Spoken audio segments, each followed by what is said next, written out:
प्रक्रिया शुरू हो चुकी है। 25 अप्रैल तक उम्मीदवार अपना नामांकन पत्र दाखिल कर सकेंगे। निकाय चुनाव को लेकर बीजेपी और कांग्रेस दोनों ही जीत का दावा। आज से नामांकन प्रक्रिया शुरू हो चुकी है। 25 अप्रैल तक आखिरी तिथि है। 25 अप्रैल तक उम्मीदवार अपना नामांकन भर सकते हैं। निकाय चुनाव को लेकर प्रदेश में सियासी हलचल तेज हो चुकी है। दोनों ही दल बीजेपी और कांग्रेस, इन दोनों के बीच मुख्य मुकाबला माना जा रहा है। अब ऐसे में तैयारियां भी तेज हैं। दोनों ही दल अपनी रणनीति मजबूत करने में जुटे हुए हैं, अपनी रणनीतियों को अंतिम दौर देने में लगे हुए हैं। निकाय चुनाव के लिए आज से नामांकन उम्मीदवार भर सकेंगे। 25 अप्रैल तक नामांकन पत्र दाखिल करने की आखिरी तारीख है। तो वहीं निकाय चुनाव को लेकर बीजेपी और कांग्रेस दोनों ही अपनी जीत का दावा कर चुके हैं। और बांधने के बाद 25 अप्रैल तक नामांकन पत्र उम्मीदवार दाखिल कर सकते हैं। आज से नामांकन की प्रक्रिया शुरू हो चुकी है। तो वहीं दूसरी तरफ सियासी दलों की ओर से भी तैयारियां तेज हैं, मंथन का दौर तेज है। न केवल बीजेपी बल्कि कांग्रेस भी पूरी तरह से सक्रिय नजर आ रही है। इस बार कांग्रेस की ओर से उम्मीदवारों की सूची का ऐलान किया जा चुका है।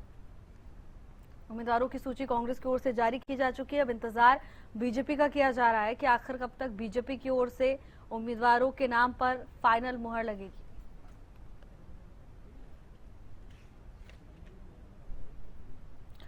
अपराजिता हमारे साथ जुड़ चुकी हैं तमाम जानकारी लेकर। अपराजिता, निकाय चुनाव को लेकर हलचल तेज है। 21 अप्रैल है आज और आज से ही नामांकन प्रक्रिया भी शुरू हो गई है। क्या कुछ जानकारी? बिल्कुल, देखिए भावना, 5 दिन है नॉमिनेशन के लिए, 21 तारीख तक। हालांकि बिल्कुल आपने जिक्र किया कि कांग्रेस के द्वारा सूची जारी कर दी जा चुकी है, मगर इंतजार भारतीय जनता पार्टी का किया जा रहा है। हालांकि कल तक जो उम्मीदवारों की सूची है सभी 7 सीटों को लेकर वो जारी संभवतः कर दी जाएगी, यानी टुकड़ों में नहीं बल्कि एक साथ जारी की जाएगी भारतीय जनता पार्टी के द्वारा। केवल केंद्र नेतृत्व का इंतजार किया जा रहा है, यानी नाम तय हो चुके हैं, तमाम चीजें प्रदेश स्तर पर हो चुकी है, मगर इंतजार अब केंद्र नेतृत्व के आखिरी मोहर का किया जा रहा है, जिसके बाद फिर लिस्ट जारी कर दी जाएगी। यानी कल तक उम्मीद है कि जो लिस्ट है वो एक साथ 7 उम्मीदवारों की जारी कर दी जाएगी। 5 दिनों का समय है और बिल्कुल कांग्रेस और भारतीय जनता पार्टी दोनों की बात करते, दोनों तैयारियों में जुटी हुई है और हर मुमकिन प्रयास किया जा रहा है ताकि जीत का दावा वो ठोक सके।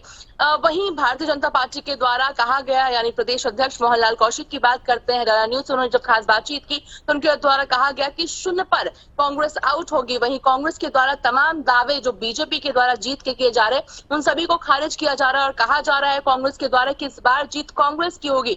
उसका कारण है कि भारतीय जनता पार्टी से विश्वास उठ चुका है, यानी आपसी जिस प्रकार से यहाँ पे घमासान देखने को तो मिल ही रहा है, मगर 10 तारीख को तय होगा कि जनता किस पर विश्वास जताती है और 13 तारीख को नतीजे निकलकर सामने आएंगे। जी बिल्कुल अपराजिता, हालांकि देखिए दावेदारी तो जब चुनाव की घोषणा नहीं हुई तो उसके पहले से ही की जा रही है। दोनों ही दल इस बात को लेकर पूरी तरह से कॉन्फिडेंट नजर आए कि इस बार हम ही जीत दर्ज करने वाले हैं। लेकिन अपराजिता, इसी बीच मंथन का दौर भी तेज है। बीजेपी कांग्रेस दोनों ही दल लगातार बैठकें कर रहे हैं। अब मुख्यमंत्री दिल्ली भी पहुंचेंगे कल। क्या इस दौरान निकाय चुनाव को लेकर भी कुछ मंथन हो सकता है अपराजिता, क्योंकि अभी तक उम्मीदवारों की सूची जारी नहीं की गई है? देखिए, हालांकि उम्मीद की जा रही है कि प्रदेश स्तर पे जितनी भी बैठक थी, जितना मंथन होना था वो हो चुकी है। लिस्ट जो कंफर्म की जा चुकी है प्रदेश स्तर पर, केवल केंद्र नेतृत्व का इंतजार किया जा रहा है। तो संभवतः मुख्यमंत्री नाथ सिंह सैनी की जो दौरा कल रहने वाला है उसका उद्देश्य कुछ और होगा, मगर निकाय चुनाव को लेकर चर्चा जरूर हो सकती है कि किस प्रकार से रणनीति रहने वाली है, कि मैदान में क्या मुद्दे लेकर उठते हुए नजर आएंगे, तमाम चीजों को लेकर। मगर अगर नाम की बात किया तो लगभग प्रदेश स्तर पर तय हो चुका है। जी बिल्कुल, फाइनल मुहर का इंतजार किया जा रहा है। अपराजिता, धन्यवाद आपका तमाम जानकारी के लिए।